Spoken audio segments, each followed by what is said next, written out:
You know, there's a truth most people will never admit out loud. Sometimes the most painful distance you create is not from strangers, it's from your own family. And if that sentence makes you uncomfortable, good. Because today, we're not here for comfort, we're here for truth. Let me tell you something that might shock you. Empaths, the people who feel the deepest, love the hardest, and give the most, are often the ones who quietly walk away from the very people they were taught to never leave. Not because they are cold, not because they are ungrateful, but because they finally understand something most people never do. Love is not supposed to destroy you. From a young age, empaths are conditioned differently. They are the child who notices tension in the room before anyone speaks, the one who becomes the emotional caretaker even when they are just a kid. They learn to read moods, absorb pain, and fix what was never theirs to fix. And here's the dangerous part. They are praised for it. Such a good child, so understanding, so mature for their age, but what nobody sees is that this maturity is actually emotional survival. Now fast forward, that empath grows up. And one day something shifts. They start feeling exhausted, not physically, but emotionally. Drained after conversations, heavy after family gatherings, anxious before phone calls. And for the first time, a question appears in their mind: why do I feel worse after being around the people who are supposed to love me? That question changes everything. Empaths don't walk away because they are weak. They walk away because they have carried more than anyone ever noticed. They are the ones who stayed when leaving would have been easier. They are the ones who kept listening when no one ever listened back. They are the ones who kept understanding even when they were never understood. And here's the part that most people miss. Empaths don't break loudly. They don't slam doors. They don't create chaos. They break quietly, slowly, invisibly. Because their entire life they were taught that their role was to hold everything together. So they do.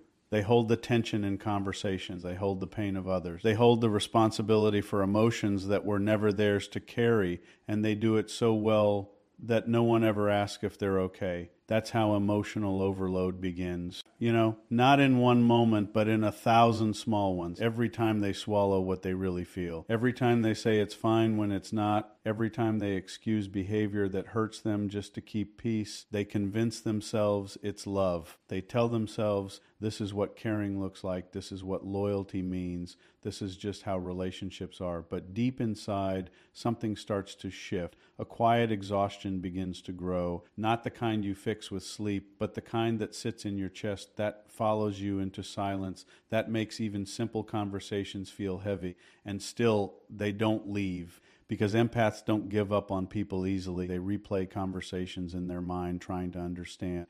They search for reasons behind hurtful behavior. They make excuses that protect others while slowly destroying themselves. They didn't mean it. They're just going through something that I can handle it. But here's the truth.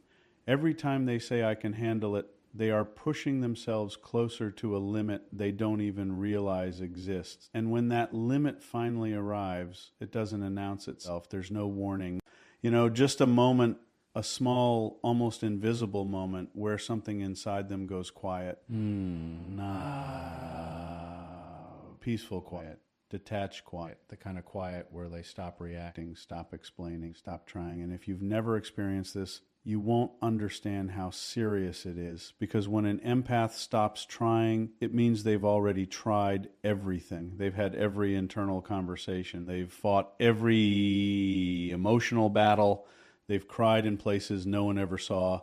And now there's nothing left to give. This is emotional overload, not anger, not hatred, just emptiness. And emptiness is dangerous because it doesn't argue, it doesn't beg, it doesn't chase, it just lets go. People often mistake this moment. They think the empath changed suddenly. They think they became distant for no reason. They think, why are you acting like this now?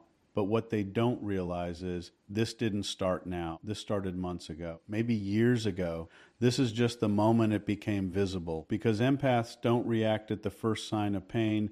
They endure it over and over again until enduring is no longer possible. And when that breaking point is reached, something powerful happens. For the first time in their life, they stop choosing others over themselves, not out of selfishness, but out of survival. They begin to see clearly. They see how much they gave without receiving. They see how often they were there without anyone being there for them. They see how much of themselves they abandoned just to keep others comfortable. And that realization, it's heavy because it comes with a painful question. Why did I accept this for so long? And that question can shake them. It can make them doubt themselves, blame themselves, feel ashamed for not walking away sooner. But here's what most people don't understand. Empaths don't stay because they're blind. They stay because they believe in people. They stay because they see potential where others see problems. They stay because they love deeply, even when it hurts them. So when they finally reach emotional overload, it's not because they didn't try hard enough. It's because they tried too hard for too long. And now their mind and body are forcing a decision they avoided for years. Distance. Not loud, not dramatic, just distance. They stop engaging in the same way. They stop explaining themselves over and over. But, they stop chasing connections that only existed because of their effort. And suddenly, people notice. Suddenly, the same people who ignored their pain start questioning their absence. Why are you so distant? You've changed, Daud. You're not the same person anymore. And they're right. They're not the same. Because the version of them that kept tolerating everything no longer exists. That version was built on overgiving, overthinking, and overfeeling without boundaries. And it couldn't survive. So it didn't. What replaced it is someone quieter, more aware, more protective of their energy. Someone who understands that constantly pouring into others while running empty is not kindness. It's self-neglect. And that realization changes everything. Because once an empath understands that their exhaustion is not normal, that their constant emotional weight is not something they were meant to carry, they can't go back to pretending. They can't unsee what they now feel so clearly. And that's why they walk away. Not because they are weak, but because staying would require them to keep breaking themselves in silence. And they've already done that for far too long. Family is supposed to feel like safety. But for many empaths, it feels like pressure wrapped in love. And that contradiction is where the confusion begins. Because when the people who are supposed to protect you are the same ones who drain you, your mind doesn't know what to believe. You're told this is your family. You're told they love you. You're told you should be grateful. So you try to ignore what you feel, but your body never lies. It tightens when certain names appear on your phone. It becomes restless before gatherings. It feels heavy after conversations that looked normal on the outside but felt suffocating on the inside. And you don't understand why. Because nothing obviously wrong is happening. No one is screaming. No one is hitting you. No one is openly rejecting you. But something feels off, and that something is emotional inconsistency. It's the kind of behavior that confuses your nervous system. One moment you're appreciated, the next moment you're criticized, one day you're included, the next day you're made to feel like you don't belong. Love comes, but it comes with conditions. Respect exists, but only when you behave the way they expect. And slowly, without realizing it, you start adjusting yourself. You become quieter, more careful, more aware of every word you say. You start walking on eggshells in a place that was supposed to feel like home, and that's where the damage begins. Because empaths don't just hear words, they feel intentions. They pick up on tone, energy, and unspoken tension. So even when everything looks fine, they feel everything that's not being said. They feel judgment behind compliments. They feel disappointment behind silence. They feel control hidden inside advice, and it exhausts them because they're constantly trying to stay emotionally aligned with people who are emotionally unpredictable. And the human mind cannot relax in unpredictability. It stays alert. It stays guarded. It stays in survival mode. That's why empaths feel drained after being around certain family members, not because they don't care, but because their system never gets to rest. They are always scanning, always adjusting, always trying to keep the emotional balance. And here's the hardest part to accept. This doesn't feel like abuse. It feels like normal because it's what they grew up in. So they normalize it. They say, That's just how they are. They don't mean it like that. I'm probably overthinking, but over time, the cost of that normalization becomes clear. They start losing themselves.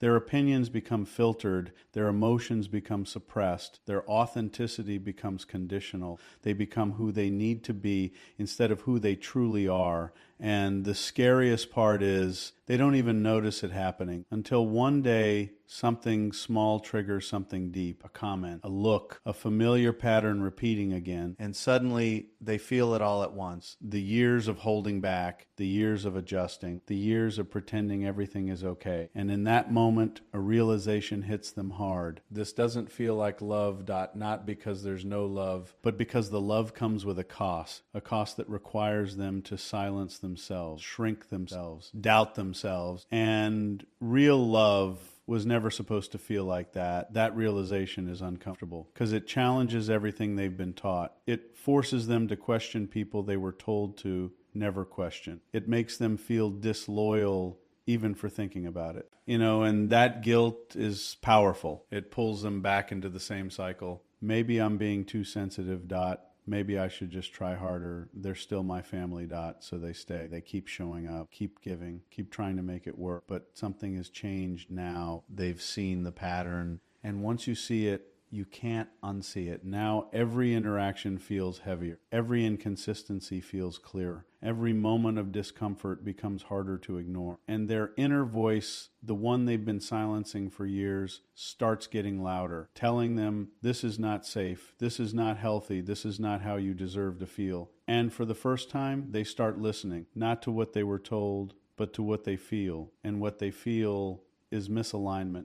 A deep, undeniable sense that something is wrong, even if it looks right on the surface. That's when the shift begins. They stop seeking approval in the same way. They stop explaining themselves endlessly. They stop sacrificing their peace just to maintain connection. And that shift changes how others respond to them, because people who benefited from their silence now feel their distance.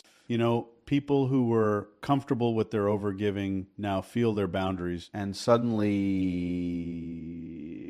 the empath becomes the problem. You've changed, you're too sensitive, you're overreacting. But what's really happening is this. They are no longer tolerating what they used to survive. And that makes people uncomfortable, because when you stop accepting emotional inconsistency, you expose it without saying a word. And not everyone is ready to face that. So they push back, they guilt you, they question you. They make you feel like you're the one breaking the bond. But deep down, you know the truth. The bond was never stable to begin with. It only felt stable because you were the one holding it together. Mm-hmm. And now that you've stopped, everything reveals itself. That's the moment empaths begin to understand something most people never fully grasp. Love without emotional safety is not enough, because without safety, there is no trust. Without trust, there is no peace. Without peace, there is no real connection. And empaths, more than anyone, need that connection to feel real, not forced, not conditional, not one-sided,